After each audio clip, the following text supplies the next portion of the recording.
여러분 안녕하십니까? 자, 이번 시간 3장 사회복지 정책 관련 이론과 사상이 되겠습니다. 자, 한눈에 쏙 함께 보시겠습니다. 야, 그냥 저는요, 여기서는 분명히 한 문제 이상은 나온다고 봐요. 여러분도 딱 느끼시죠? 그런데 23회 때 웬일로 안 나왔어요? 계속 새까맣게 나오다가 여러분 때는 아마 나올 확률이 대단히 높다. 이 중에서 분명히 하나 나올 거예요. 그런데 이제 데이터로 봤을 적에는 산업화 이론이 1순위, 그 다음에 양심 이론, 그리고 시민권 이론, 그 다음에 근대화 이론, 이렇게 되어 있는데, 나머지 음모 이론, 그리고 종속, 엘리트, 독점 자본 이론도 눈여겨보셔야 돼요.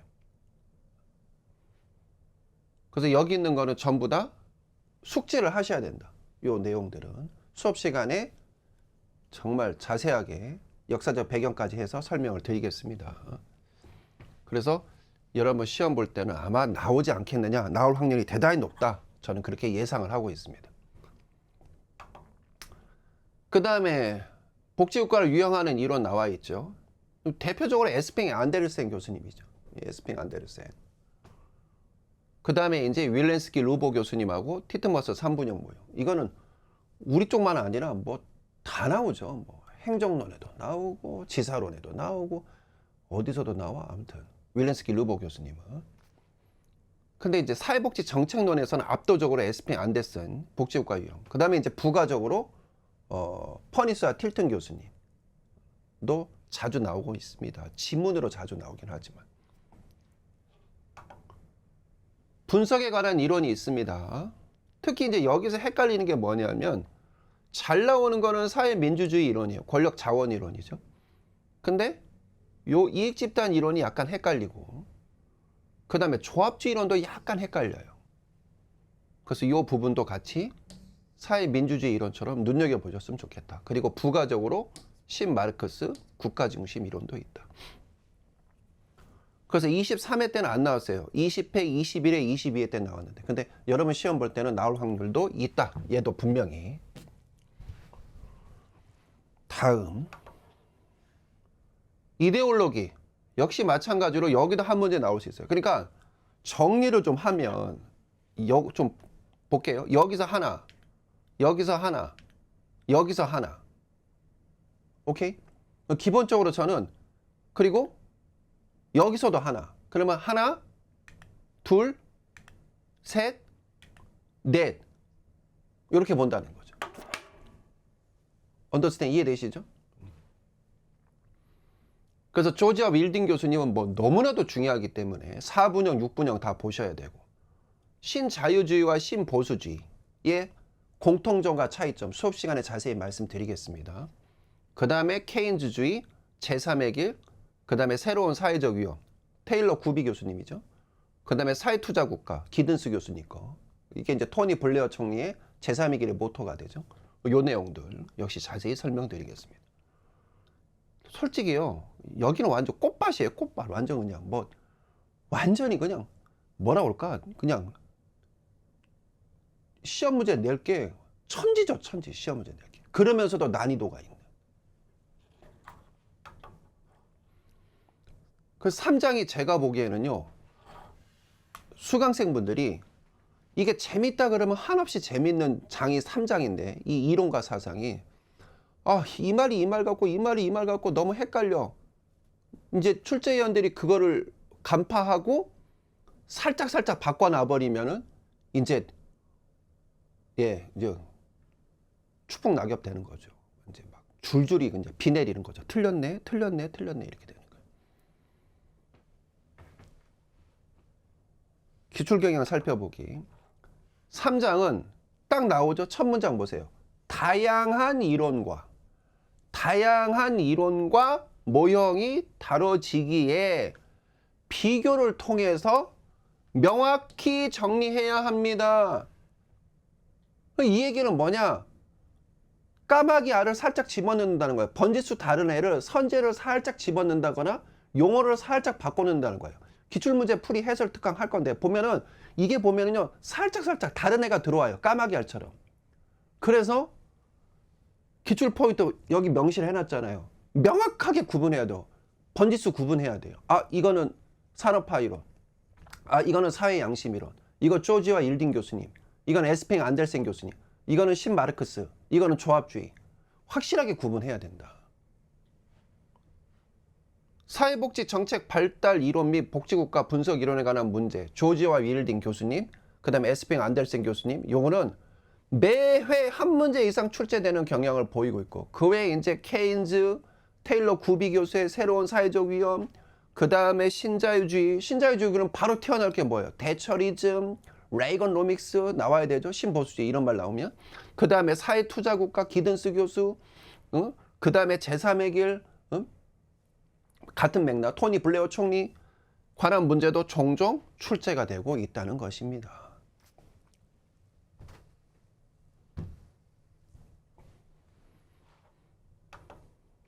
그래서 평균 출제 문항수가 3문항인데 작년에 2문항밖에 안 나왔거든요.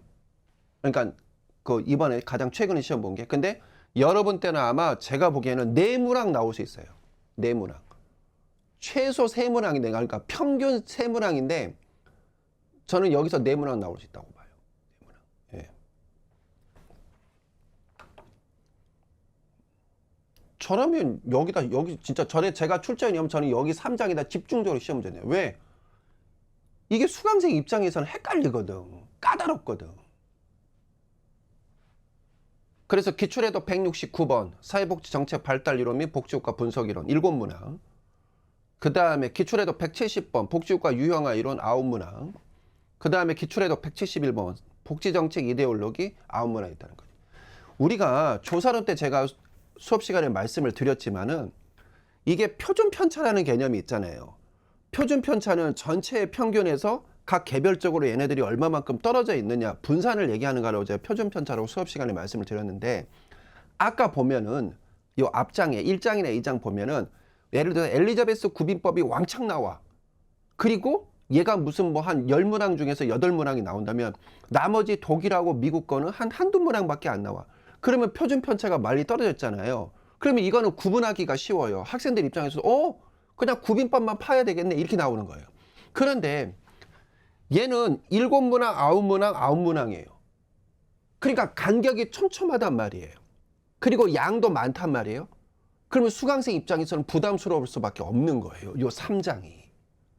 강도가 달라요. 같은 장이라도 1장, 2장, 3장에서 수강생이 느끼는 가장 큰 강도는 뭐다? 3장이라는 거죠. 표준 편차가 작기 때문에. 그럼 이 얘기는 뭐야 이거 다 중요하다는 거네? 다 중요하다는 거네? 이렇게 할 수 있으니까. 근데 다 중요해. 자, 3장. 복지정책 관련 이론과 사상. 와, 이거 뭐야? 다 중요하네? 다 중요한 거 이제부터 알아보도록 하겠습니다. 자, 이번 시간에는 3장에 대해서 알아보도록 하겠습니다. 사회복지 정책 관련 이론과 사상 부분. 자, 같이 좀 보시면. 네, 23회 때는 안 나왔지만 꾸준히 많이 출제된 걸 보고 있죠. 자, 하나씩 보도록 하겠습니다.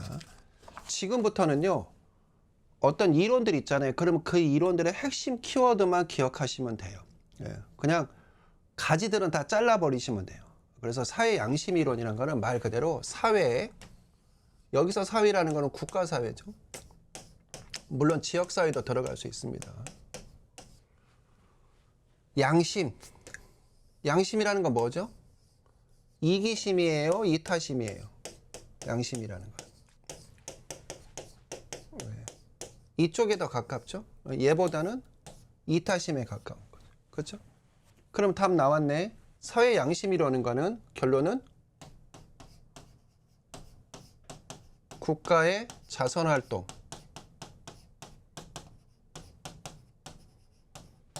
또는 국가의 또는 사회 구성원의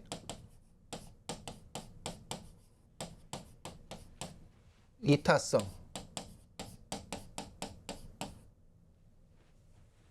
끝. 이거예요, 사회 양심. 그럼 사회복지가 왜 발달했느냐? 사회 구성원들이 이타성을 발휘해서 그래. 그게 모이다 보니까 국가의 자선활동이 된 거야. 그럼 뭘로 나왔는데? 공공부조. 공공부조보다는 상부상조. 상부상조. 이게 나중에 뭘로 바뀌었어? 공공부조. 이거예요, 사회양심. 그러면서 복지가 발달했다는 거죠. 두 번째, 산업화 이론. 어렵지 않죠? 키워드 위주로 보시면 됩니다. 산업화 이론, 자 봅시다. 산업화가 되면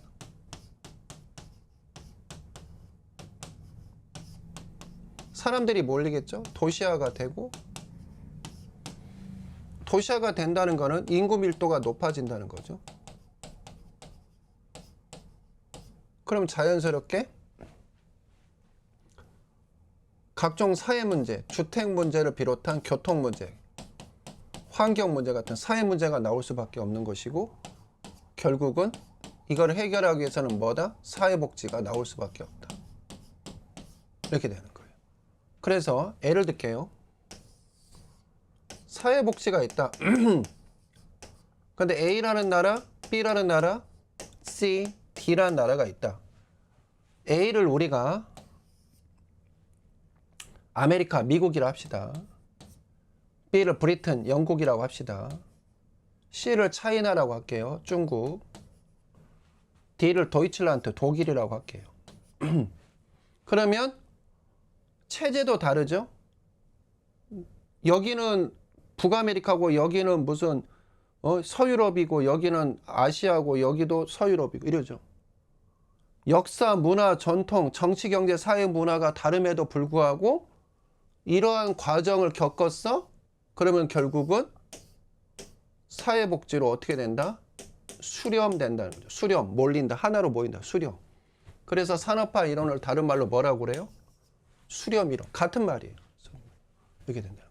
그러니까 이러한 프로세스를 거치면 자연스럽게 사회복지가 나올 수밖에 없어. 그게 설사 중국이라 할지라도 이렇게 나온다는 거예요.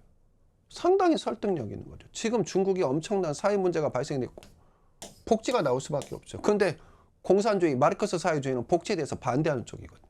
근데 지금 복지 정책을 할 수밖에 없는 상황인 거예요. 되게 아이러니하죠. 걔네도 아마 인지 부조화 걸릴걸. 이거예요. 그래서 이걸 다른 말로 체제의 종말이다 이렇게 얘기해요. 체제의 종말 이렇게 얘기합니다.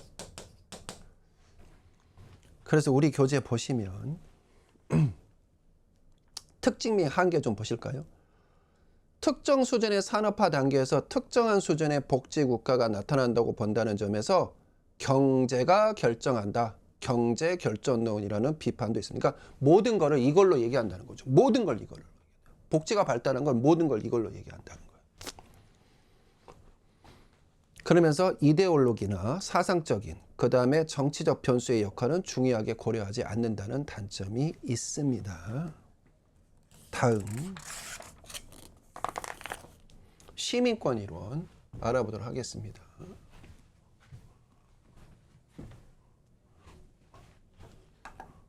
자, 시민권이라는 거는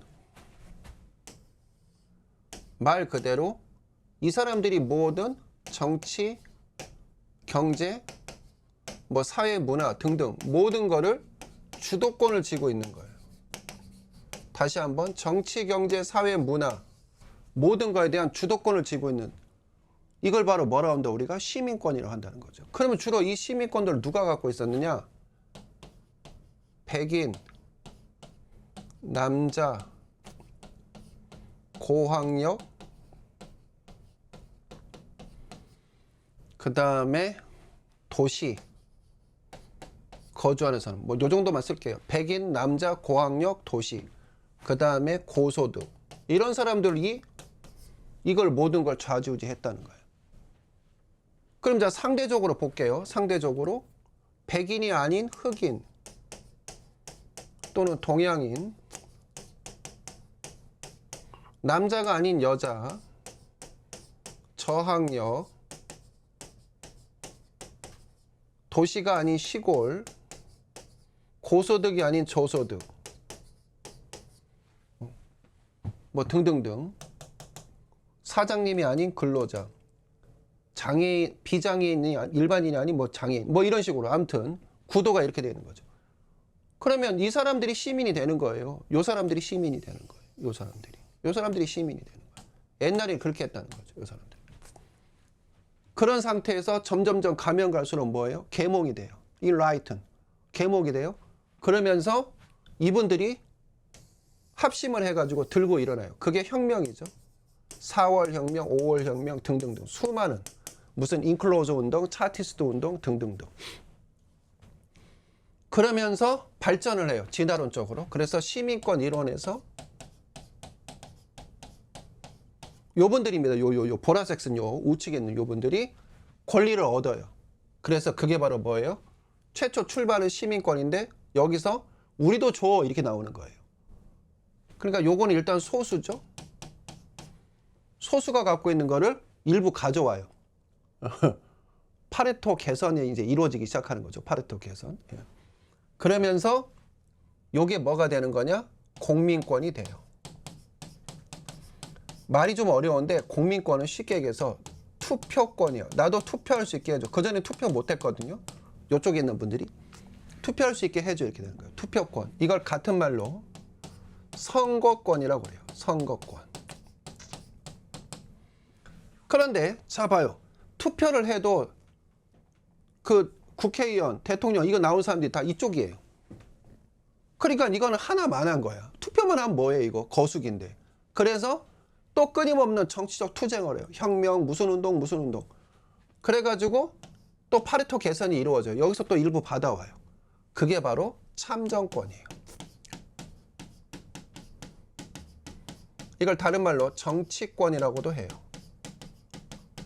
이걸 다른 말로 뭐라고 하느냐? 피선거권이라고도 해요. 피선거권. 즉 이거는 입후보권이에요. 내가 국회의원이라든가 시의원이라든가 대통령 이런 데 입후보할 수 있는 입후보권을 참정권이라 하는 거예요. 누가? 요쪽에 있는 사람들이. 요쪽에 있는 사람들이. 언더스탠 이해되시죠? 그러면서 파레토 최적이 이루어져요.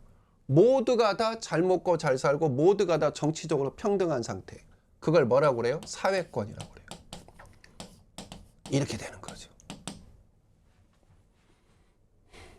그래서 사회 진화론적으로 시민권에서 공민권, 참정권, 다른 말로 정치권, 사회권 순으로 발전했다. 그 얘기입니다.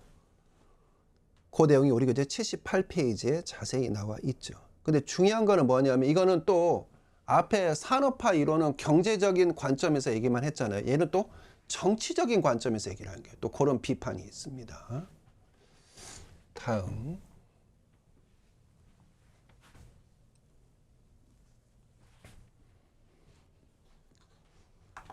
음모이론. 이거는 주로 마르크스 쪽에서 주장하는 쪽이에요. 마르크스 사회주의 쪽에서. 그래서 이걸 같은 말로 뭐라고 하냐면 사회통제 이론이라고도 합니다. 같은 말이에요. 그러니까 복지가 왜 발달했느냐? 콩고물이라는 거죠. 콩고물. 자, 예를 들어 볼게요. 흑인들이 다수인데 이 사람들이 계속 소요를 일으키는 거야. 1965년 베트남전 이후에. 그러면서 너무나도 이게 감당이 안 되는 거야. 마틴 루터 킹 목사님 나오시고 말콤 엑스 나오고 등등등. 야, 이거 이런 식으로 하다가 이거 큰일 나겠는데 이거?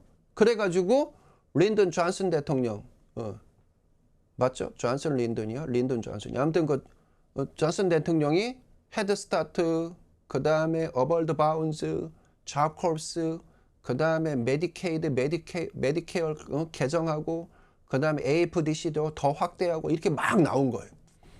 달래려고. Understand? 이걸 뭐라고 본다? 음모이론, 사회통제이론인 거예요. 즉 기득권층이 자기네들의 기득권을 유지하기 위한 수단으로 복지정책을 활용한다고 보는 거예요. 그럼 주장하는 쪽은 누구다? 주로 마르크스 쪽에서 한다는 거죠. 그래서 그 콩고물을 받으면 안 된다는 거예요. 즉 그 복지 혜택을 받으면 안 된다는 거예요. 마르크스 쪽은. 왜? 근본적으로 변한 건 없기 때문에. 그래서 때려 엎어야 된다는 거예요. 그래서 마르크스 쪽은 음모 이론에 입각해가지고 복지에 대해서 반대해요. 받으면 안 된다는 쪽이에요. 그게 우리 교재에 78페이지, 79페이지에 나와 있습니다.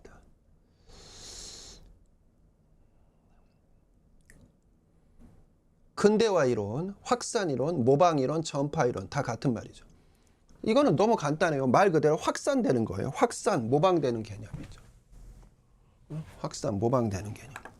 이거는 그래서 여기다 같은 맥락이면 전파 이론,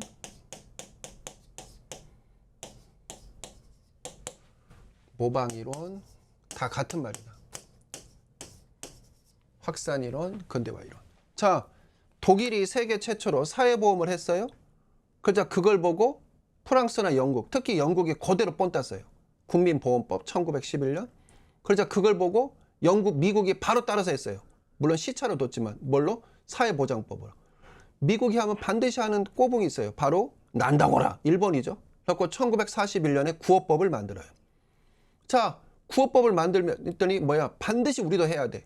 바로 한국 조선구호령 1944년. 1993년도에 케어보험이라는 것을 만들어요. 수발보험이죠. 이제 한자로 쓰면 수발보험이에요. 독일에서 치매 중풍 어르신을 대상으로. 그러자 2001년도인가? 2001년도에 야 우리도 해. 난다고라. 그러면서 일본 애들이 그 법을 모방을 해가지고 만들어요. 그게 개호보험이에요. 개호.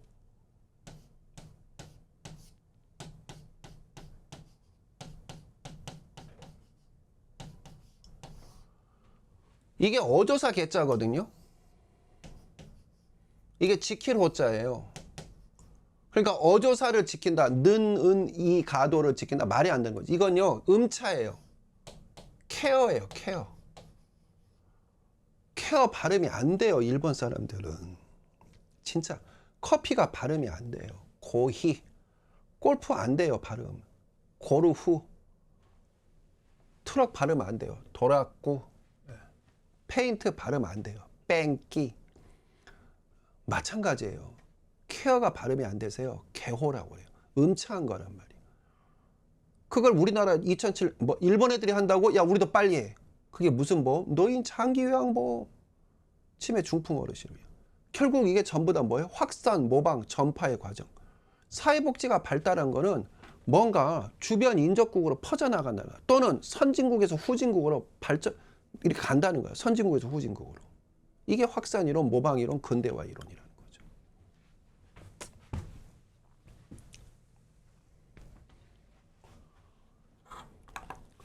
종속 이론, 이것도 마르크스 쪽에서 주장하는 거예요. 이거는 뭐냐 하면 중심부 국가가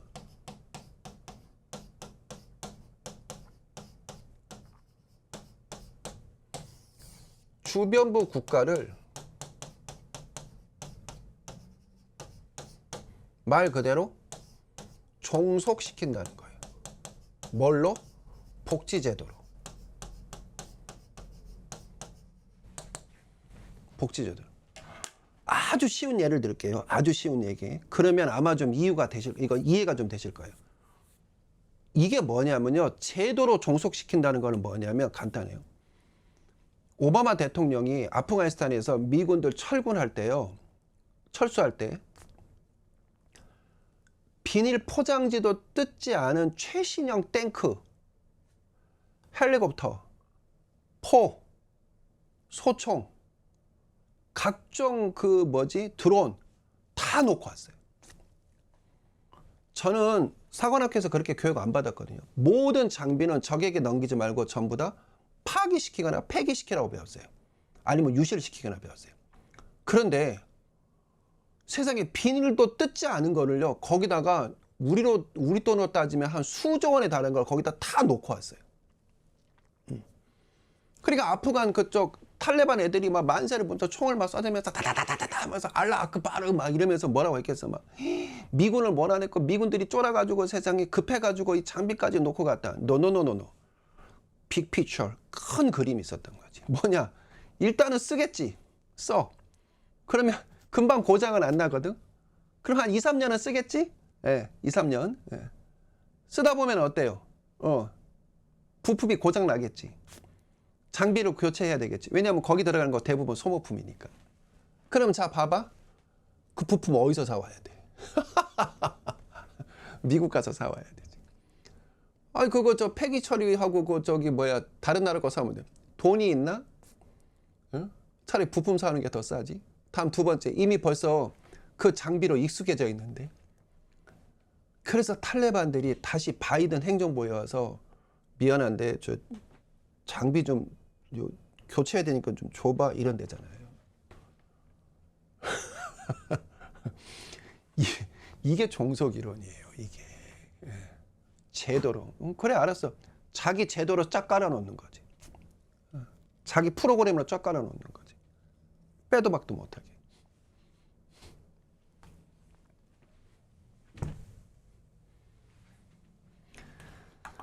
다음 엘리트 이론. 엘리트라는 거는 소수 정예가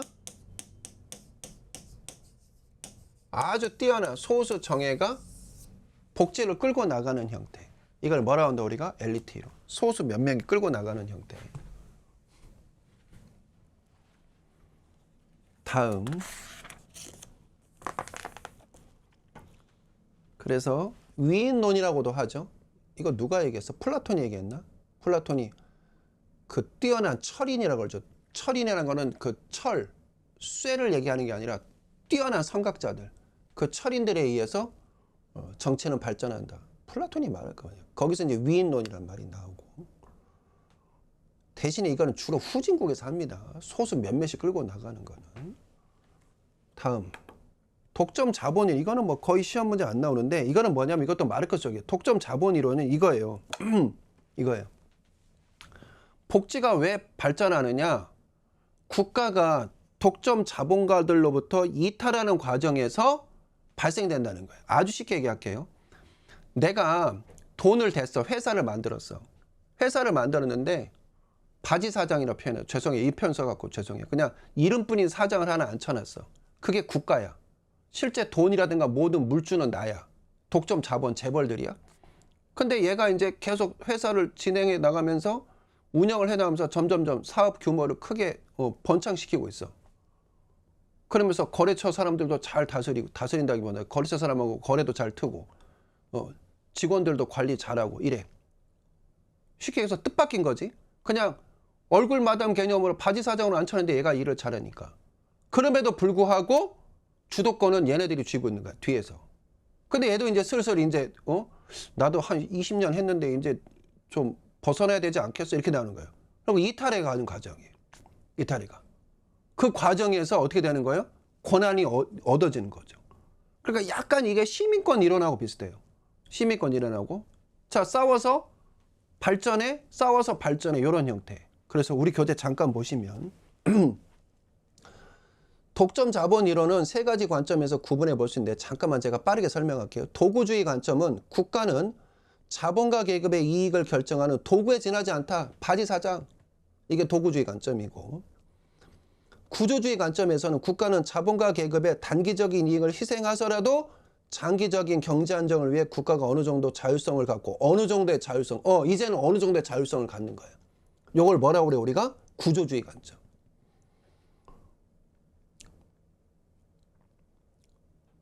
다음.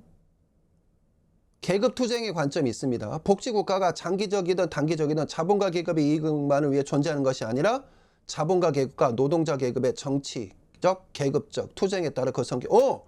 이제는 완전히 자기가 너희들만의 이익을 대변하지 않아. 나는 때에 따라서는 얘네들 이익도 대변할 거야. 노동자들이 이렇게 나오는 거죠. 그래서 크게 하나는 뭐 완전히 바지 사장 개념이 도구주의 관점. 두 번째는 뭐 이 어느 정도 자율성을 부여받는 국가가 나 이제 바지 사장 아니고 내가 나름대로 이거 할 거야. 무슨 개념? 구조주의 관점. 그 다음에 계급 투쟁 관점으로 나뉜다는 거 봐주셨으면 좋겠습니다. 다음 사회복지와 복지국가를 유형하는 이론들 나와 있습니다. 역시 자주 출제. 이거 너무 잘 나오죠? 윌렌스키 로버. 자, 빈곤의 책임이 90%가 개인, 가족한테 있어요. 그리고 시장에서 이거를 처리해야 돼요. 이때 이거를 뭐라 하냐면 우리가 잔여적 모형이라고 합니다. 같은 말로 보충적 모형이라면 뭐라고 했냐? 그럼 요 남은 거 있잖아요. 요 남은 거. 한 10%. 요 부분만 국가가 보충해주면 된다는 거예요. 국가가 요것만 보충해주면 된다. 보충적 개념. 이렇게 되는 거죠. 이해되시죠? 그래서 잔여적 모형, 보충적 모형 또는 잔여적 개념, 보충. 같은 말이에요. 이걸 뭐 보완적 다 같은 말이에요. 같은 말. 즉 빈곤의 책임을 개인과 가족, 그 다음에 시장에서 해결해야 된다. 이런 느낌. 반면에 빈곤의 책임을 90%가 국가와 공공의 책임이라는 거예요. 지역사회 포함. 국가와 공공이 책임을 져야 된다는 거예요. 국가와 공공이. 그리고 요 남은 거, 요 10%. 요 남은 것만 개인이 부담하면 되는 거예요. 개인 부담금, 본인 부담금, 사용자 부담금. 요것만 개인이 부담하면 된다는 거예요. 이때 이걸 뭐라고 그런다 우리가? 제도적, 여기다 쓸게요. 제도적 모형이라고 한다는 것입니다. 어려운 거 하나도 없습니다. 요 논리입니다. 그러면 국가가 요 사람들만 뽑아서 주면 되네? 선별주의. 무슨 주의? 선별주의. 국가가 그러면 전반적으로 다 책임을 져야 되네? 보편주의. 이렇게 되는 거죠. 이렇게 되는 거죠. 이렇게 되는 거죠.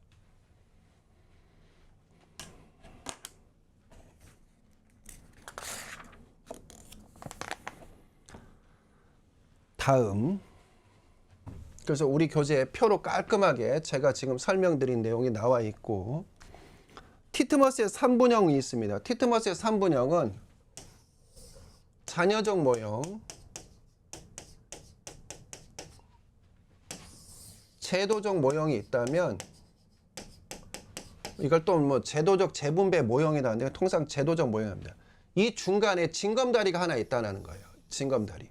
이게 바로 Industrial Achievement Model, 즉 산업업적 모형이라고 한다는 거죠. 산업업적이라고도 하고 또는 산업 성취라고도 해요. 같은 말이에요. Achievement니까 이렇게 되는 거죠. 이거는 뭐냐면 간단해요. 경제가 발전해야 된다는 거예요. 경제 발전이요. 즉 여기에서 이렇게 다이렉트로 못 간다는 거예요. 티트머스의 주장은 여기에서 이렇게 다이렉트로 이렇게 못 간다는 거예요. 이렇게 못 간다는 거예요. 반드시 가려면 이렇게 거쳐서 이렇게 간다는 거예요. 이렇게 간다는 거예요. 이거 되게 중요합니다.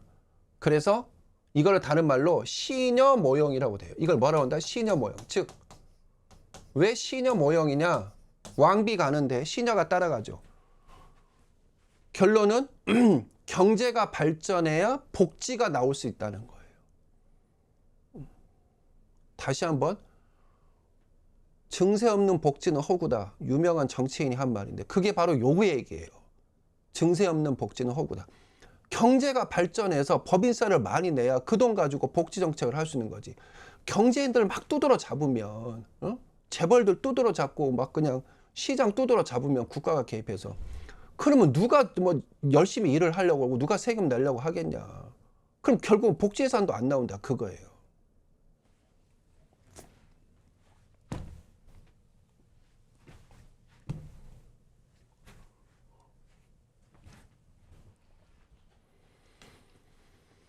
그래서 그 내용이 우리 교재에 나와 있습니다. 특히 산업업적 성취 모형은 사회보험을 강조하고 잔여적 모형은 공공부조, 제도적 모형은 보편적 불응을 강조한다는 거 봐주셨으면 좋겠습니다.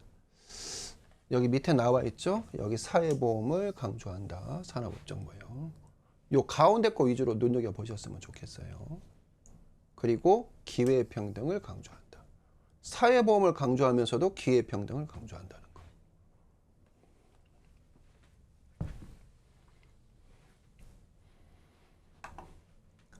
퍼니스 틸턴이 나옵니다. 그래서 퍼니스 틸턴 교수님은 적극적 국가, 미국이죠. 사회보장국가, 영국. 이게 시험제 잘 나와요. 영국입니다. 독일 그러면 틀려요. 그 다음에 사회복지국가 3개로 나뉘었다. 특히 사회보장국가에서 중요한 거는 요 말이 반드시 나와요. 내셔널 미니멈.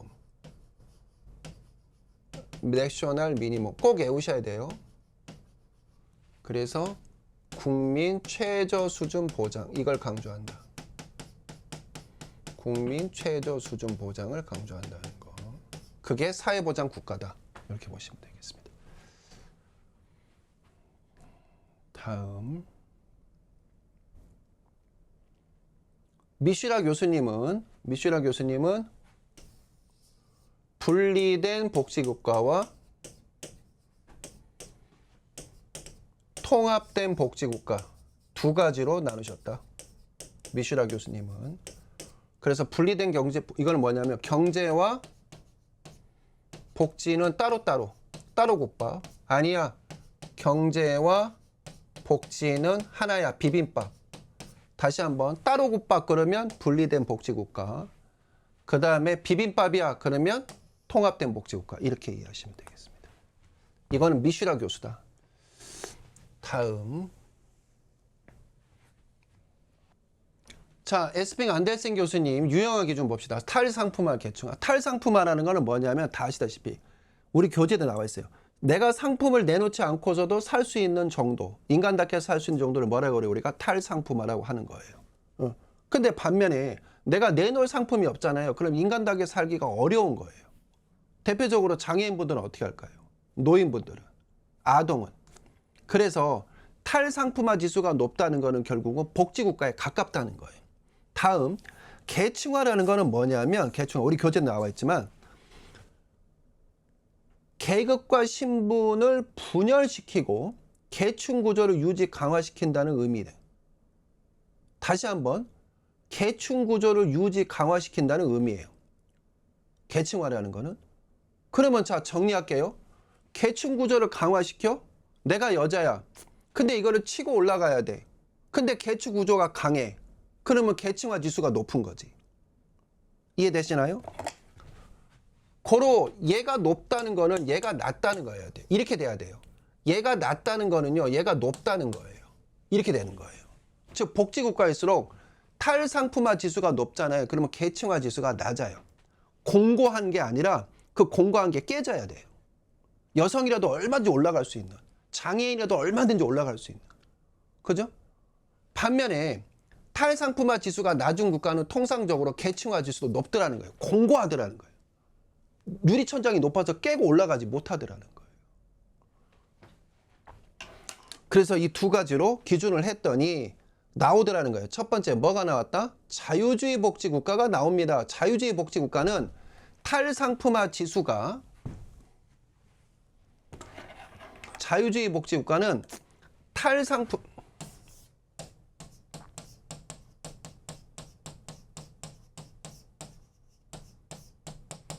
탈상품화 지수가 낮아요.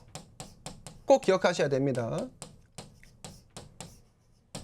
반면에 계층화 지수는 되게 높아요. 공고하다는 거죠. 그 계층을 깨기가 어려워요. 이렇게 되는 거예요.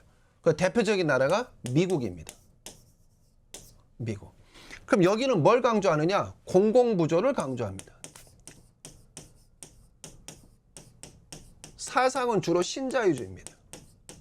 또는 신보수주의.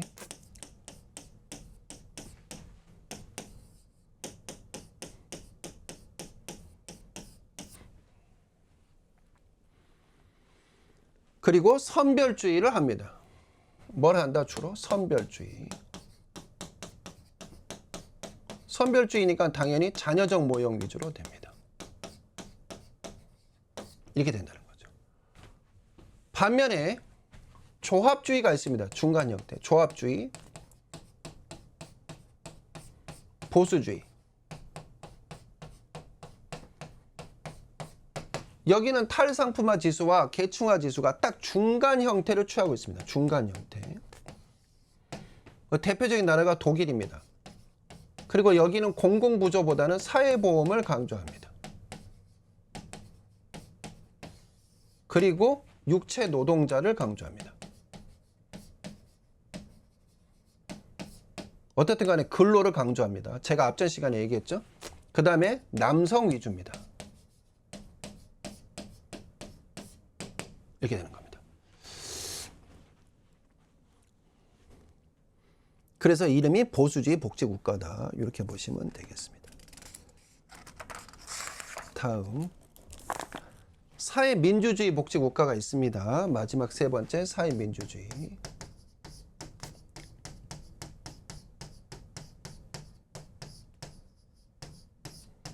여기는 보편주의를 강조합니다.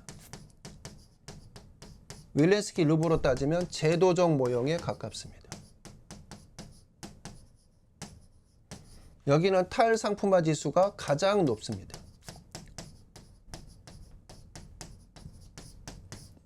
계층화 지수는 낮습니다. 이렇게 되나요? 바로 스칸디나비아입니다. 북유럽이죠.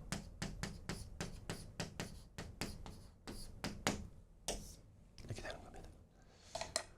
그 세 가지 형태로 나뉘었다는 거 봐주셨으면 좋겠습니다.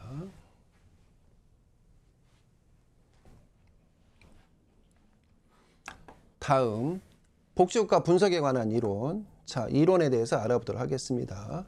먼저 신마르크스입니다. 그냥 20세기 들어오면 마르크스다, 뭐 신마르크스다, 이렇게 20세기 들어오면 신자 붙인다, 이렇게 보시면 돼요. 시험 문제 거의 안 나옵니다. 신마르크스는. 내용은 많은데요. 신마르크스는 거의 시험에 안 나온다. 그래도 교수님 하나를 좀 뽑아주시면 안 되겠습니까? 그래요. 89페이지. 89페이지. 신마르크스주의자들이 복지국가 재편이 실제로 어떻게 진행되는지 복지국가 재편의 역동적 과정과 그 결과에 대해 연구한 것은 많지가 않다. 이거 봐요. 많죠. 그러니까 시험 잘 안 나오죠. 또한 신마르크스주의자들의 부정은 복지국가 형성을 가능했던 기반의 차이와 국가별의 차이를 강구하는 경향이 있다. 그러면서 신마르크스주의를 국가의 역할과 국가의 자율성이라는 측면에서, 즉 독점 자본 이론이죠. 도구주의 관점과 구조주의 관점으로 구분하기도 한다. 요건 밑줄 치셔야 되겠죠. 만약에 시험 문제 나오면은 신마르크스주의는 도구주의 관점과 구조주의 관점을 포함한다, 갖고 있다. 이렇게 기억하시면 되겠습니다. 조합주의가 있습니다. 그래서 국가조합주의가 있고 신조합주의가 있습니다. 그러니까 조합주의라는 거는 이거예요. 노사정이죠. 노사정. 노사정이 합의해서 진행한다는 겁니다. 노사정위원회. 이거를 조합주의라고 그러고 영어로 코퍼라티즘 이렇게 표현한다는 것이죠. 그래서 89페이지 오른쪽 하단에 나와 있는 거, 요거 밑줄 치세요. 자본, 노동국가, 노사정, 3자가 협력하여 국가와 사회경제의 정책을 결정하는 거다. 그러니까 일방적으로 국가가 결정하는 것도 아니고 엘리트주의, 일방적으로 노동자 중심으로 하는 것도 아니고, 뭐 예를 들어서 뭐 페이비안 사회주의, 그 다음에 마르크스 사회주의, 그 다음에 일방적으로 부르주아들이 하는 신자유주의, 뭐 신보수주의 개념이 아니라 이 사람들이 모여가지고 합의하고 토의하고 투표해서 결정하자. 이게 바로 노사정위원회라는 거죠. 이걸 조합주의라고 한다는 거죠. 그래서 자본가는 높은 임금을, 국가는 복지 혜택을 제공하는 대신에 노동자로부터 산업 평화를 보장받는 협동적, 산업 평화는 뭐겠어요? 그렇죠. 시위, 농성 파업하지 말라는 거예요. 제발. 시위, 농성 파업하지 말라. 그 골리앗에 올라가지 말라는 거예요. 제발 우리 잘해줄 테니까. 그게 바로 뭐다? 조합주의 개념이다. 이렇게 보시면 되겠습니다. 그래서 국가조합주의, 국가가 통치력을 강화해서 강제적으로 편성한 이익 대표 책임. 이거는 옛날 개념이에요. 요즘은 국가조합주의 거의 없어요. 국가가 이렇게 하는 경우는 거의 없습니다. 요즘은 신조합주의 개념이다. 그래서 중간쯤에 보시면 밑줄 치세요. 주요 결정이 정부와 이익집단 간 합의에 의해서 결정되고, 이익집단은 상향적 투입을 보장받으며 이 대가로 정부와 합의된 내용의 집행을 보호하는 형태로 나타난다는 거, 요거 눈여겨보시기 바라겠습니다. 다음 사회민주주의 이론으로 넘어가도록 하겠습니다. 사회민주주의. 사회민주주의 이론은 다른 말로 권력자원 이론이라고도 합니다. 같은 말입니다. 이거는 뭐냐? 1인 1투표에서 나온 겁니다. 1인 1투표권. 자, 봅시다. 여기 가진 자들 부르주아들이 예를 들어서 10명이라 하겠습니다. 여기는 90명입니다. 노동자들이. 시민권 이론에 의해서 참정권, 정치권, 피선거권을 얻습니다. 입후보권을. 그래서 여기서 입후보자를 한 명 냅니다. 홍길동입니다. 여기서 한 명 냅니다. 이몽룡입니다. 이렇게 내고 있어요. 후보를. 그러면 1인 1투표권 하에서는 누가 당선될 확률이, 여기 이몽룡이 날 확률이 높다는 거죠. 여기죠, 이몽룡. 그죠? 그게 이거예요. 사회민주주의 권력적. 노동자의 정치 세력화. 노동자의 정치 세력화. 이렇게 되는 거죠. 노동자의 정치 세력화. 다음. 그래서 요즘은 뭐 유럽은 다 거의 3인당이 집권을 하고 있다. 이렇게 보시면 될 것 같아요. 거의. 그래서 노조에 있다가 총리나 수상, 대통령을 하다가 다시 노조위원장 하다가 다시 임기가 끝나면 다시 노조위원장을 가는 이런 케이스죠. 거기는. 아니 노조위원장 하다가 총리나 장관 이런 거 하는 뭐 유럽은 그렇게 일반. 왜냐하면 사회민주주의 이론이기 때문에. 우리는 주로 기업에 있다가 가거나 관공서에 있다가 가거나 장관으로 가는 케이스가 아니면 교수로 있다가 가거나 이렇게 되는 거죠. 끝나고 나면 다시 교수로 복직하거나 아니면 기업으로 사회이사라든가 이런 걸로. 우리는 아직까지는 신자유주의라는 걸 알 수가 있는 거죠. 국가 중심 이론. 국가 중심 이론은 엘리트 이론하고 비슷하긴 한데 차이점이 있어요. 국가가 끌고 가요. 여기서 말하는 국가라는 건 뭐냐면 중앙부처예요. 중앙부처 공무원이 끌고 가는 형태예요. 중앙부처 공무원, 다른 말로 관료라고 하죠. 중앙부처 관료가 끌고 나가는 형태. 이건 우리는 뭐라고 그런다? 국가 중심 이론이라고 한다는 것입니다. 헷갈리면 안 됩니다. 소수의 엘리트가 끌고 가는 게 국가 중심 이론인데 시험 문제 이렇게 예전에 지문에 나온 적이 있어요. 그러면 틀려요. 왜냐하면 그건 엘리트 이론이고요. 반드시 중앙부처 공무원 또는 관료에 의해서 끌고 나가는 형태, 복지 정책을 끌고 나가는 형태, 이끌어 나가는 형태. 이거는 국가 중심 이론 이렇게 이해하셔야 되겠습니다. 교수님 우리나라도 이거 있었는데 우리나라 많았죠. 경제개발 5개년 계획 막 그러면서 국가가 모든 경제개발을 끌고 가고 무슨 뭐 사회보장위원회에서 결정되면 우리는 그대로 따라가야 되고 뭐 이런 거죠. 다음 이익집단 이론. 이익집단 이론이라는 거는 말 그대로 이익집단 간에 뭘 통해서 경쟁을 통해서 복지가 발달했다는 거죠. 대표적으로 뭐가 있을까요? 자, A라는 시에서 무슨 지역 축제를 했어요. 그러니까 여기가 막 관광객들이 몰려. 그러니까 야 우리도 해. 우리도 뭔가 개발해. 특성화 있는 거를. 그래갖고 개발했어. 그래갖고 막 경기가 활성화돼. 그럼 여기는 지역 주민들, 상인들 좋은 거지. 언더스탠드 이렇게 서로 경쟁을 통해서 A라는 기업에서 뭐래? 야 우리도 해. 이렇게 되는 거지. 노인 기초연금 저희가 10만 원 드리겠습니다. 그러자 야당에서 우리는 받고 10만 원 더 20만 원 드리겠습니다. 그러자 이쪽 후보에서 그럼 우리 30만 원 드리겠습니다. 이렇게 어떤 정당 또는 기업 간의 경쟁을 통해서 그 혜택을 소비자, 지역 주민들이 받는 형태. 이걸 우리는 뭐라고 그런다? 이익집단이요. 그래서 이건 주로 선진국에서 나옵니다. 이건 주로 엘리트 이론이 후진국이라 한다면 이런 주로 선진국에서 나타나는 형태다. 이렇게 보시면 되겠습니다. 그래서 그 내용 우리 교재에 나와 있는데 우리 교재 밑에서 하단부에 잠깐 보시면 이익집단 이론은 전통적인 계급관계뿐만 아니라 밑줄 치세요. 다양한 집단의 정치적 경쟁에 초점을 맞추었고 맞습니다. 경쟁입니다. 정당 정치의 현실을 파악할 수 있게 했으며 특히 노인들을 위한 프로그램의 발달을 설명할 때 적합하다. 이게 이거예요. 기초연금이에요. 난 지금도 기억나요. 박근혜 후보가 무슨 뭐 10만 원 주겠다. 그러니까 문재인 그때 당시 후보가 무슨 20만 원 주겠다니까 포퓰리즘이다 이렇게 했는데 노인분들이 압도적인 표를 몰아주니까 문재인 후보가 그 다음에 나와가지고 홍준표 후보야 누구한테 30만 원 주겠어 했더니 홍준표 후보가 포퓰리즘인 거 뭐 그러십니까? 막 이런데 또 압도적으로 표를 몰아주니까 노인분들이 그 다음에 쑥 들어가가지고 많이 들으겠습니다. 막 이런 얘기하고 있고 이게 이거죠. 이거. 다음. 그래서 맨 밑에 미국과 같은 다원화된 민주국가 선진국에서 적용하기 용이한 이론이 되겠습니다. 다음, 이걸 이제 다른 말로도 다원주의라고도 하죠. 다음. 드디어 이제 조지와 윌딩이 나왔습니다. 이분은 진짜 단골로 나오죠. 에스핑 안델센 교수님처럼. 뭔가 하나씩 볼게요. 반집합주의라는 거는 뭐냐 하면, 자, 집합주의 봅시다.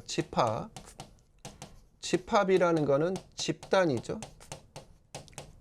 영어로 쓰면 그룹이죠. 한국말로 쓰면은 이거 공동체죠. 이 공동체를 한자로 쓰면 사회죠. 그러면 집합주의니까 이거는 사회주의네요. 사회주의.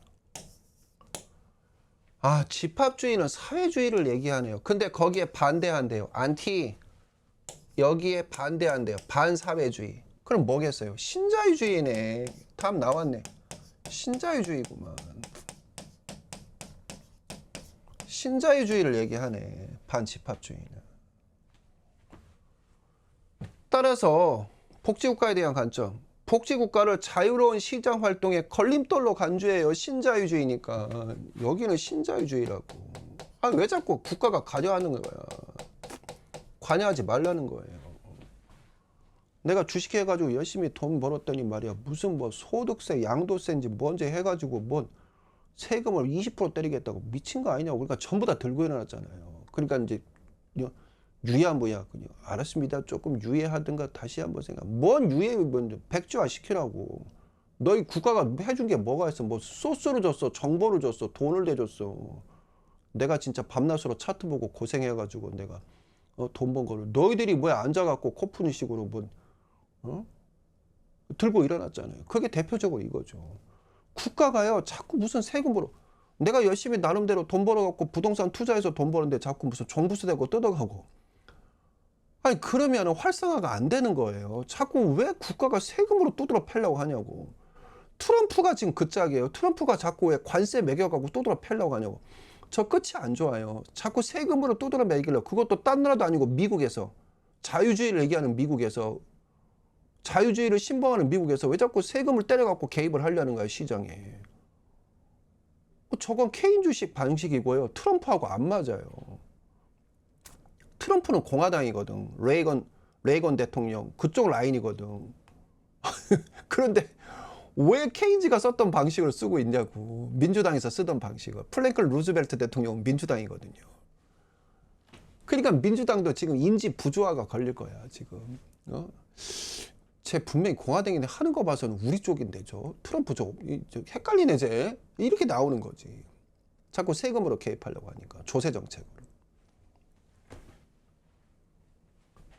그래서 국가의 개입을 부정적으로 봅니다. 경제적 비효율을 초월하는 거니까. 신자유주의, 반집합주의는 같은 말이에요.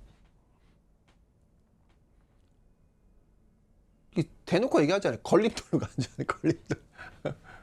짱돌로 생각한다는 거지. 이야 진짜. 그래서 나온 게 바로 뭐예요? 이렇게 했더니 시장에 실패가 오니까 알았어. 그러면 소극적으로 한번 사회주의 한번 해볼게. 소극적으로 이렇게 발만 살짝 담궈볼게. 이게 이걸 뭐라고 그래요? 수정자본주의라고 한다는 거죠. 이게 수정자본주의예요. 웃음밖에 안 나오네 진짜. 트럼프는 아무리 봐도 저 사람 민주당 같아요. 그래서 시장 체계의 약점을 보완하는 수준에서 제한적으로 하겠다 이런 거죠. 수정자본주의. 그러니까 여기는 항상 나오는 말이 제한적 이런 말이 나와요. 그러면서 실용주의 관점을 보인다. 이런 말. 반집합주의와 비슷하긴 하지만 국가 개입을 최소한도로 또는 제한적으로 한다. 그래서 소극적 집합주의다. 그래서 나온 말이 뭐예요? 야, 이왕 하려면 화끈하게 해. 소극적으로 하지 말고 그게 바로 페이비안 사회주의예요.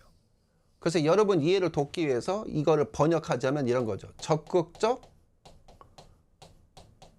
집합주의. 이런 식으로 하면 이해가 좀 빠르실 거예요. 아니 사회주의 좀 제대로 한번 해봐. 적극적으로 해봐. 이렇게 돼요. 이거를 페이비안 사회주의를 하는 거예요. 그래서 여기는 절대적 평등, 결과의 평등을 하는데 어떻게 하는데 특징이 점진적으로 하자는 거예요. 여기 보세요. 복지국가에 대한 관점. 적극적이에요. 적극적이라 나오잖아요. 적극적으로 하자 이거. 적극적으로. 또 나왔네. 점진적으로. 점진적으로 사회주의를 하자 이런 적인 거죠. 마르크스 사회주의는 이렇게 표현할게요. 집합주의가 계속 들어갔으니까. 여기는 완벽한 집합주의예요. 또는 절대적 집합주의예요. 절대적 집합주의. 절대적 집합주의. 완벽한 절대적 집합주의. 이렇게 하면 이해가 빠르시겠죠. 이건 제가 만든 용어입니다. 여러분 이해를 돕기 위해서. 그리고 여기는 그냥 100% 집합주의, 사회주의 하자는 거예요. 여기는 그냥 국가가 그냥 뭐 다 전부 다 개입을 하는 거야. 그러면서 모순적 입장이고 복지국가 확대를 통해 자본주의의 근본적인 모순을 극복할 수 없어. 음모이론이잖아요. 그래서 얘네들은 이제 이거 시험 문제 잘 나옵니다. 초록색으로 쓸게요. 자, 이제부터 중요한 얘기. 여기는 복지 필요 없다는 거예요. 때려 엎으면 된다는 거예요. 반대. 얘네들도 국가가 개입하지 말라는 거예요. 반대. 얘네들 둘이 찬성이에요. 시험 문제 잘 나오죠. 얘네들 둘만 찬성이에요. 복지에 대해서. 양쪽 끝에 있는 애들은 전부 다 극좌건, 극우건 다 반대예요. 그리고 요 중간에 있는 애들이 복지에 대해서 찬성하는 쪽이에요.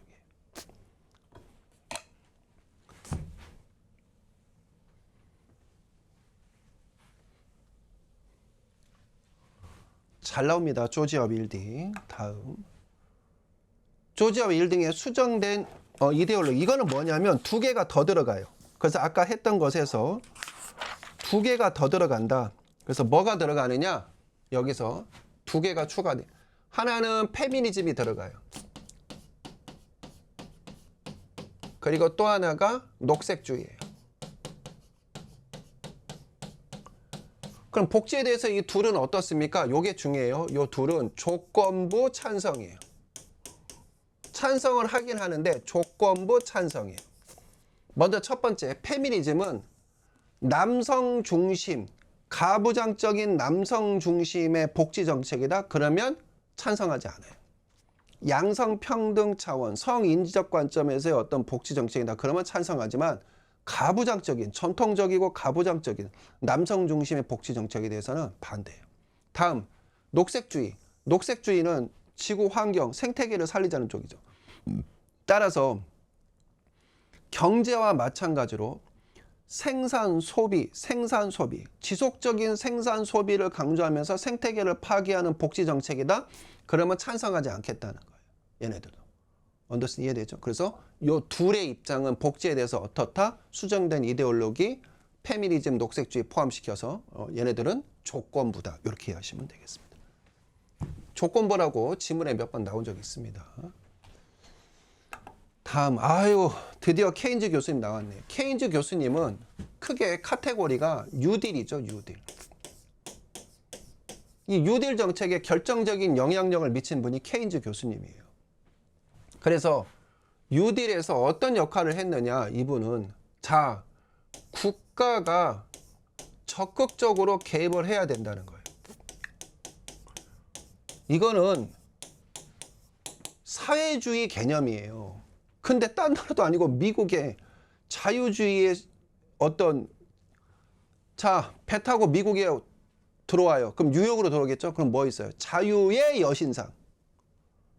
자, 태평양 건너서 와요. 그럼 샌프란시스코거든요. 그럼 뭐 있어요? 자유의 종.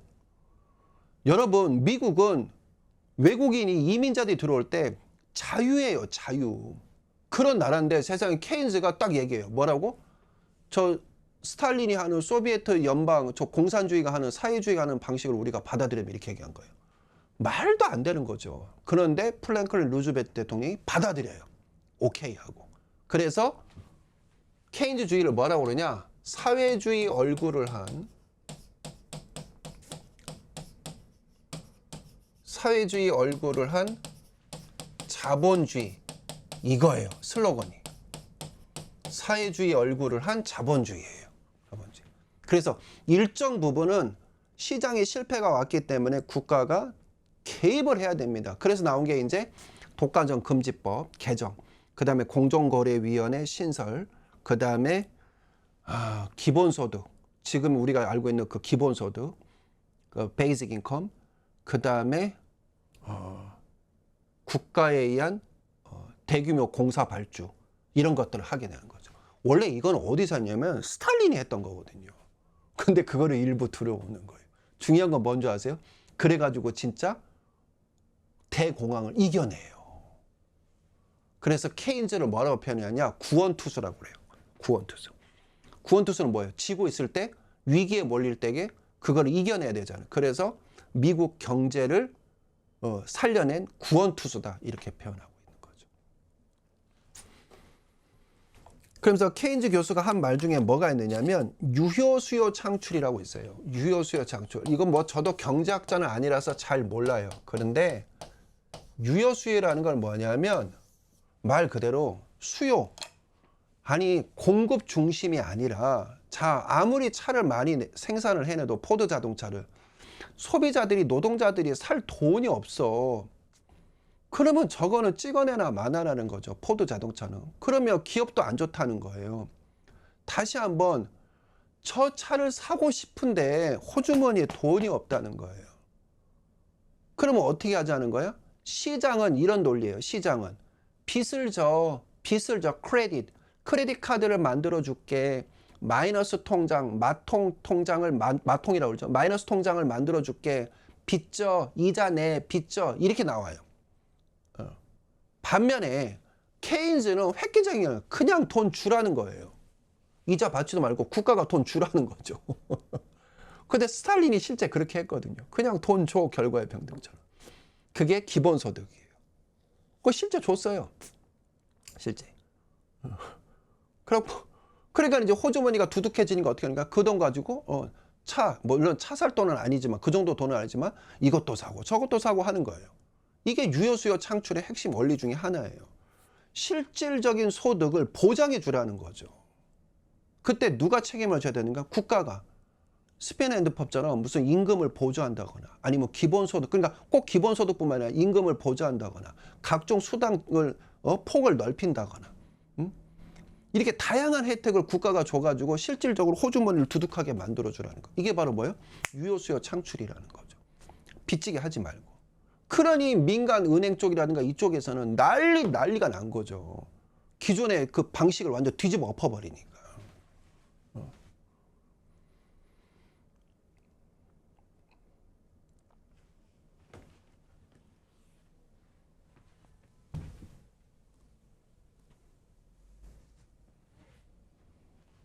그래서 어떻게 보면 현대 복지의 아버지가 두 사람이 있으니, 미국은 케인즈요, 영국은 비버리지다. 복지 정책의 아버지를 할 수 있는 사람이 미국은 케인즈, 그 다음에 영국은 비버리지다. 이렇게 통상 얘기하기도 합니다. 다음, 신자유주의, 신보수주의 태도 보도록 하겠습니다. 신자유주의, 신보수주의 같은 말이에요. 신자유주의는 경제적인 측면이고요. 이거는 정치적인 측면이에요. 둘이 같은 맥락이라고 보시면 돼요. 어려운 거 없어요. 그러면 이 사람들의 어떤 복지국가의 태도는 뭐냐면, 자 보세요. 일단 가장 중요한 거는 빈곤의 덫을 먼저 알아야 돼요. 빈곤의 덫. 이거 저번 시간 했잖아요. 빈곤의 덫 또는 빈곤의 함정. 같은 말. 자, 가장 중요한 거는 수십만 명, 수백만 명이 일을 해야 되는 거야. 일을 해서 뭔가 상품을 내놓고 그 상품을 통해서 재화가 창출이 돼야 되는데, 국가가 다 개입을 해서 뭐도 주고 케인즈주의 무슨 비버리지언 뭐 이러면서 주니까 일을 안 하더라는 거예요. 실질적으로 뭐 국가가 알아서 해줄 텐데 뭐 이렇게 나오더라는 거예요. 그러면 기업 입장에서는 미치고 팔딱질 일이라는 거지. 왜? 노동자들이 노조 중심으로 하면서 태업이나 하고, 그 다음에 시위, 농성, 파업 일으키고 일을 안 해. 일을. 미치는 거죠. 진짜 뭔 말인지 알죠? 그리고 마거릿 대처 수상 같은 경우에는 그 사람은 철물점 딸이었거든요. 그래서 정말로 어렵게 공부해가지고 옥스퍼드 대학교야? 거기 졸업해가지고 영국 수상까지 올라간 여자예요. 마거릿 대처가. 그러니 자기는 그 어려운 상태에서도 정말 그 장학금 받아가면서 피눈물 나게 4시간 자고 공부해가지고 명문대학교 졸업해가지고 이렇게 했는데, 그러면서 여기까지 올라왔는데, 딴 사람들은 일도 안 하고 팽팽 놀면서도 그냥 국가 혜택은 다 받고 있는 거예요. 그 짜증이 나겠어요, 안 나겠어요? 이 사람들 입장에서 짜증 나는 거지. 이건 공평하지 않다고 보는 거예요. 한 번 더, 이 사람들 눈에는 이거는 불공평한 거라고 보는 거예요. 누구는 일하고 누구는 일하지 않고. 뭔 말인지 알죠? 누구는 뼈 빠지게 했고 누구는 그냥 설렁설렁 했는데도 같은 혜택을 받아? 이거는 공평하지 않다고 보는 거예요. 그래서 걸러내자는 거예요. 누구를? 일하지 않는 자, 국가 개입에 의존하는 자, 이런 자라들을 걸러내자는 거예요. 그게 선별이에요. 그래서 선별주의가 나온 거예요. 진짜 꼭 필요한 사람만 주고 이런 사람들은 걸러내자는 거예요. 그리고 이 사람들은 혜택을 주지 않으면서 빡세게 압박을 넣어서 어떻게 하는 거예요? 근로조건부 복지를 해가지고 일을 시키게 만들자는 거예요. 그게 이쪽 라인인 거예요. 그래서 대표적으로 뭐예요? 일단 시스템을 바꿔 민영화 시켜버리는 거예요. 그럼 국유화는 일 안 해도 탱자 해도 국가로부터 월급 받았거든. 중공무원들. 근데 민영화를 바꾸면 어떻게 하는가? 바로바로 해고야. 월급 나올 데가 없거든. 그러니까 전부 다 가족 4명 전부 손가락 빨고 있어야 돼. 그러니까 이제 발등에 불이 떨어진 거죠. 그래갖고 철도, 상수도, 전기회사 싹 다 전부 다 한 80%를 민영화 시켜버렸잖아요. 국유화 됐어. 너희들이 무슨 저 공무원이랍시고 됐어. 다 민영화 시켜버려. 그러니까 이제 민영화 되니까 오케이 이제 내 회사네. 자, 일 안 하는 사람들 다 잘라버려 이렇게 나오는 거죠. 민영화. 효율성을 강조하니까. 다음 레이건노믹스는 뭐겠어요? 기업들을 우대해줘.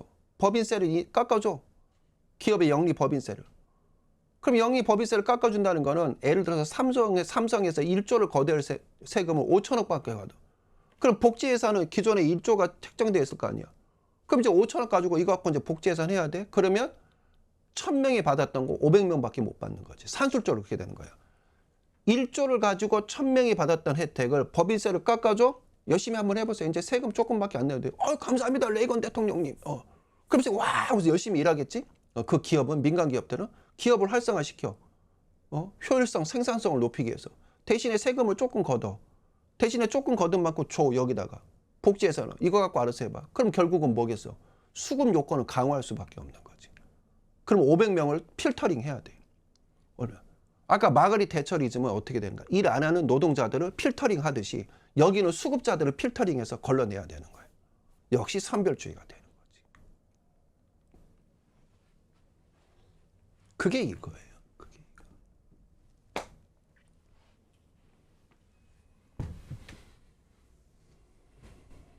어려운 거 하나도 없습니다. 그래서 우리 교재 중간쯤에 보시면 101페이지. 시장 체제에 대한 국가의 간섭을 자제해라. 제발 좀. 큰 정부 하지 말고 작은 정부 해라. 공급 측면을 중시해라. 이거는 공급 측면은 뭐겠어요? 반대말로 소비 측면, 수요 측면은 우리잖아. 소비자들, 노동자들, 지역 주민들. 근데 공급 측면은 사측을 얘기하는 거예요. 회사 입장을 좀 존중해줘라. 생산자 입장을 존중해줘라. 그런 거죠. 부르주아를 존중해줘라. 자본가를. 이런 논리예요, 이게. 법인세 인하를 통한 기업 경쟁력 강화. 이거 레이건노믹스. 개인주의, 경쟁의 원리, 소극적 자유 강조. 소극적 자유, 가진 자들의 자유. 아까 설명했죠? 앞전 시간에.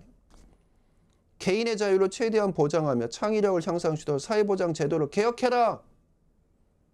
사회보장 정책에 있어서 급여 조건을 강화하고 급여 수준을 인하하고 급여 기간을 단축해라. 이게 복지효과 위기 재편에 나오는 핵심 단어잖아요. 이걸 뭐라고 그래? 레이건노믹스 대처리즘. 제3의 길.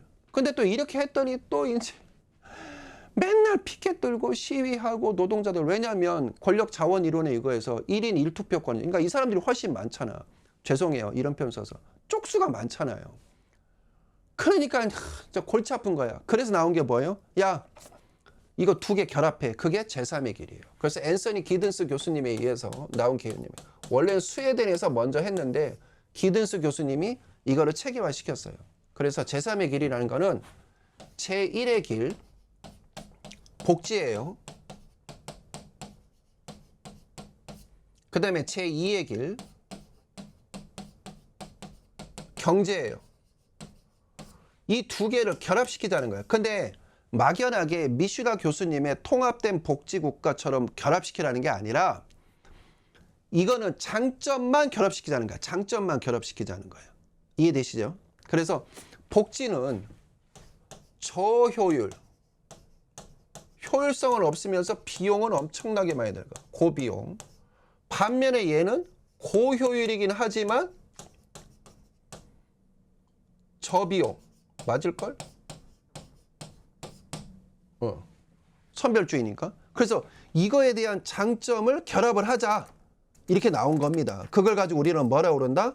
제3의 길이다. 이렇게 얘기를 한다는 거죠. 그래서 우리 교재 보시면 제3의 길 나와 있습니다. 그래서 사회민주주의의 길. 한마디로 얘기해서 복지의 길이죠. 옛날에 이걸 복지의 길이라 했는데 요즘은 이제 시대가 많이 바뀌어가지고 사회민주주의 길이라고 이건 대놓고 얘기하고 있습니다. 그 다음에 제2의 길을 경제의 길이라고 했는데 요즘은 이제 신자유주의의 길 이렇게 얘기한다는 것이죠. 그래서 이 두 개의 장점을 결합한 거. 그래서 토니 블레어 총리에 의해서 이루어졌다. 이렇게 보시면 되겠습니다. 영국의 앤서니 기든스 교수님이 했고.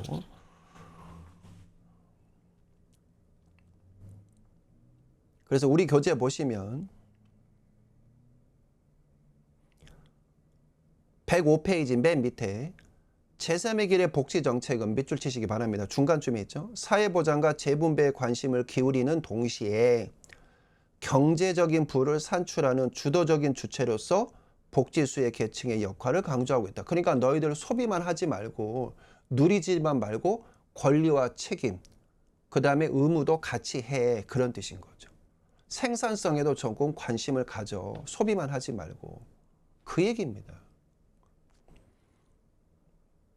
새로운 사회적 위험이 있습니다. 이건 테일러 구비 교수님인데 테일러 구비 교수님이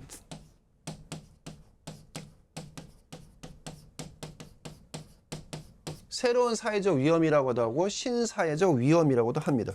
이거는 공무원 시험 문제 되게 잘 나오거든요. 공무원 쪽에서는. 우리 1급 쪽에서는 많이 안 나오긴 하지만 그래도 한번 봅시다. 우리 교재 106페이지. 첫째, 맞벌이 부부의 증가와 여성의 노동시장 참여 증가로 인한 일가정 양립 문제. 일가정 양립 문제.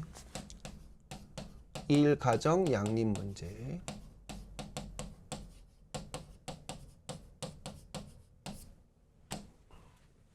두 번째, 저출산 고령화로 인한 생산 가능 인구의 감소와 노인 인구의 증가로 인한 노인 부양 부담, 노인 부양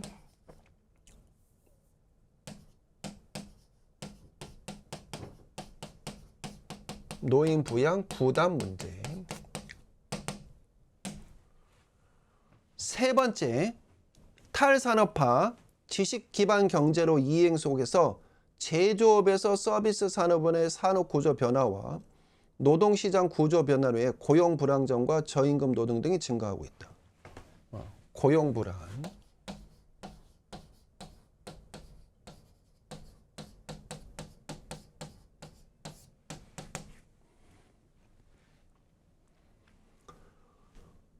또한 산업구조가 변화하면서 직업 경력 기간이 짧아져 생애 주기 동안 다양한 직업을 경험할 가능성이 높아지고 이로 인해 인적 자원 개발과 직업 훈련 등이 중요하게 부각된다는 거.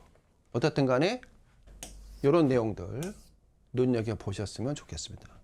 이런 거 나오면 새로운 사회적 위험이구나 이렇게 보시면 되겠습니다. 다음 정말로 중요한 사회투자국가 전략. 저라면 시험 문제 여기서 내요. 진짜 여기서 꼭 한 문제는 됩니다. 사회투자국가. 왜냐하면 요즘 우리나라 사회복지 정책이 이거예요. 사회투자국가예요. 그러면 여기서 이제 투자라는 개념 봅시다. 이 사회는 어떤 사회냐? 일단 먼저 인간이에요. 인간. 인간한테 투자하자는 거죠. 그러면 어떤 인간이냐? 이게 중요합니다. 바로 여성이에요. 여성. 근데 어떤 여성이에요? 경단녀입니다. 요즘 뭐 다른 용어로 쓰고도 있긴 한데 경력 단절 여성. 핵심 타겟이 이분들이에요. 꼭 기억하셔야 돼요. 요분들이에요. 경력 단절 여성들. 요분들. 다음 두 번째가 구직자예요. 그리고 부가적으로 노숙인 등 요런 분들이에요. 여기에 투자하자는 거예요.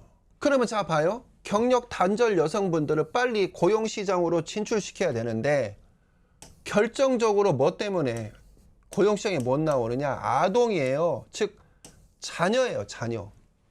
어린 자녀거든요. 그래서 나온 게 바로 뭐예요? 여기서 핵심 강조 중에 하나가 어린이집입니다. 무슨 어린이집? 공공.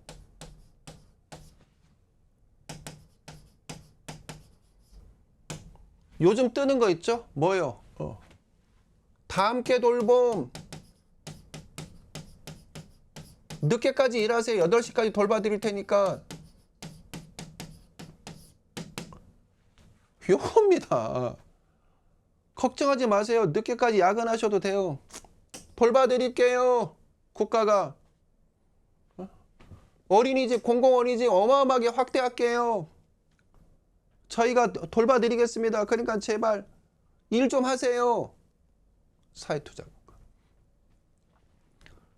가만히 계시지 마시고 빨리 직업훈련 받으세요. 직업훈련 받으세요. 답 나왔네. 사회투자국가의 핵심 뭐예요? 빨간색. 뭐예요? 고용이네. 고용. 뭐를 통한? 교육을 통한. 고용 교육? 무슨 평등? 기회의 평등. 기회의 평등. 그래서 사회투자국가 나오면 기회의 평등. 기회의 평등. 다음 두 번째. 사회투자국가. 지역사회에 투자하자는 거예요. 지역사회. 이걸 조금 어려운 말로 사회자본이라고 그래요. 사회자본.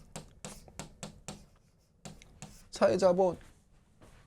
사회자본을 투자하자. 뭘까요? 아주 간단해요. 뭐 다양한 사례가 있는데요. 딱 피부에 와닿는 게 뭔지 아세요? 도시재생이에요. 도시재생. 도시재생이 여기 엄밀하게 보면 사회투자국가 전략에 들어가는 거예요. 자, 봐요. 낙후된 지역이 있어요. 그러면 예전 같으면 어떻게 했어요? 거기 재개발에 너 때려 부셨죠. 그럼 아파트 들어섰잖아요. 그러면 원주민이 쫓겨나는 현상이 발생이 돼요. 거기 들어갈 돈이 없기 때문에. 그 돈 갖고 못 들어간단 말이에요.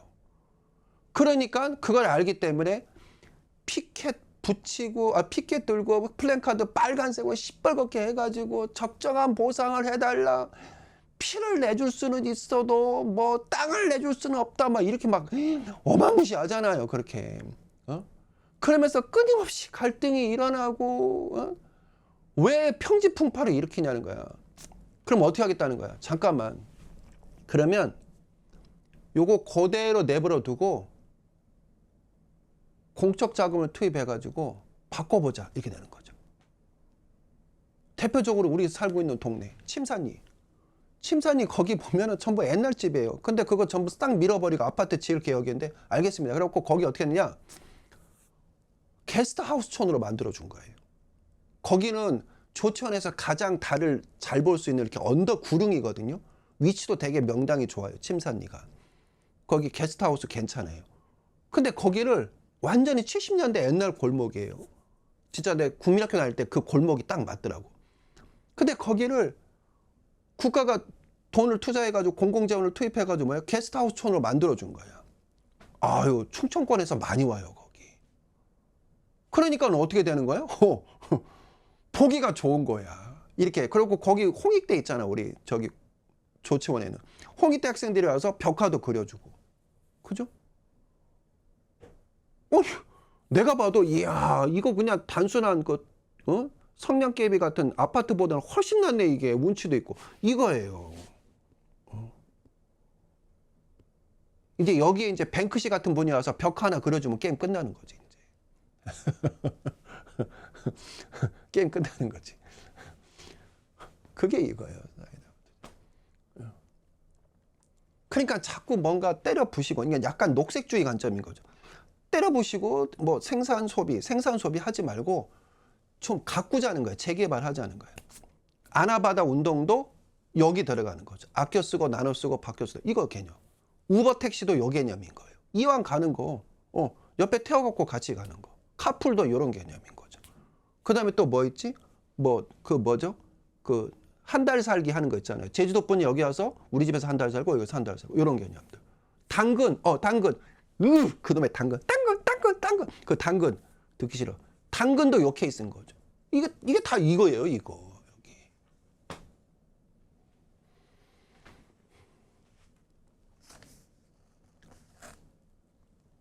그래서 중요한 건 시험 문제 잘 나오는 거. 이거는 기회의 평등을 강조한다. 시험 문제는 주로 요쪽보다는 요쪽이 잘 나와요. 요쪽이. 어떻든 간에 눈여겨보셨으면 좋겠습니다. 그게 우리 교재 106페이지에 명시가 되어 있습니다. 자, 교수님 작년하고 다른데요. 왜 장마다 1시간을 넘기시나요? 여러분들이 작년에 게시판에다가 글을 올려서 어쩔 수 없어요. 자세하게 설명해 주세요. 자세하게 설명해 주세요. 그래서 나는 여러분들의 의견을 받아들이기로 했어요. 그래서 자세하게 설명할 거예요. 자, 바로바로 확인하기, 개념 확인하셨으면 좋겠습니다. 다음 시간에 더 좋은 내용으로 여러분 찾아뵙도록 하겠습니다. 수고하셨습니다.